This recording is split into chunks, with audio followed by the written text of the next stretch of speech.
ये कैसी दरिद्रता दूर होगी। भगवान ने कहा कि प्यारे सुनो, जिस घर में नारायण की उपासना होती है वहाँ माता लक्ष्मी सदैव विराजमान होती है। इसलिए घर में नारायण की सेवा होनी चाहिए, चाहे शालिग्राम स्वरूप में करें, चाहे बालकृष्ण के रूप में करें, चाहे राघव जी के स्वरूप में करें। कहा सर्वम विष्णुमयम जगत, जहाँ नारायण की सेवा होगी, नारायण के अवतारों की सेवा होगी, वहाँ माता लक्ष्मी सदैव अपनी कृपा दृष्टि बनाए रखती है। बोले मैं क्या करूं? बोले आप एक काम करो, आप बड़े बड़े यज्ञ अनुष्ठान कर सकते हो। कहा प्रभु मुझे कुछ आता नहीं है, द्रव्य का अभाव है। लघु उपायोस्ति भूतले, क्या कोई छोटा उपाय है? बोले बिल्कुल है, आप भगवान का नाम जप करिए और कहा इसी से सारा कल्याण होगा। सत्यनारायण व्रत को जीवन में लाइए, असत्य को दूर करिए, झूठ बोलना दूर करिए, जीवन से असत्य दूर हो, सत्य जीवन में स्थापित हो और सत्य स्वरूप नारायण का व्रत करिए, कल्याण होगा। ब्राह्मण देवता गदगद हो गए। घर पर पहुंचे तो चिंता हुई कि कहां से सामग्री आएगी, कैसे पूजन होगा। रात्रो निद्राम लब्धवान, पूरी रात्रि चिंता में बीता। प्रातः काल उठे, स्नान करने के उपरांत और फिर भिक्षा के लिए निकल पड़े। भगवान की इतनी कृपा हुई कि सारी सामग्री उनको प्राप्त हुआ। सब कुछ लेकर मंदिर में बैठकर बड़े भाव से भगवान की इस कथा को श्रवण किया। आए भगवान की कथा अमृत है इस जगत में, जिसने सुना उसका कल्याण हुआ।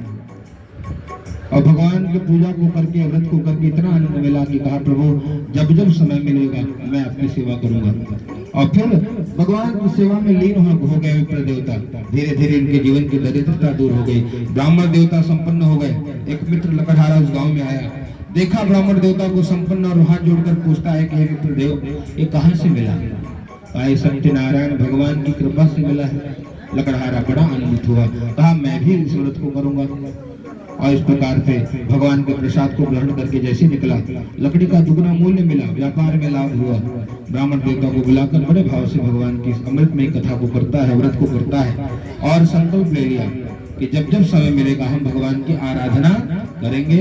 और इस कारण से यहाँ जब तक रहे आनंद में रहे। देह को त्यागा तो भगवान के श्री धाम को चले गए। सत्यनारायण भगवान की जय।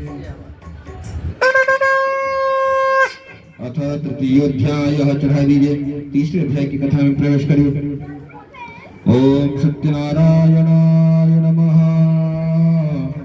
गोविंदाय नमः। अथ तृतीयोध्याय।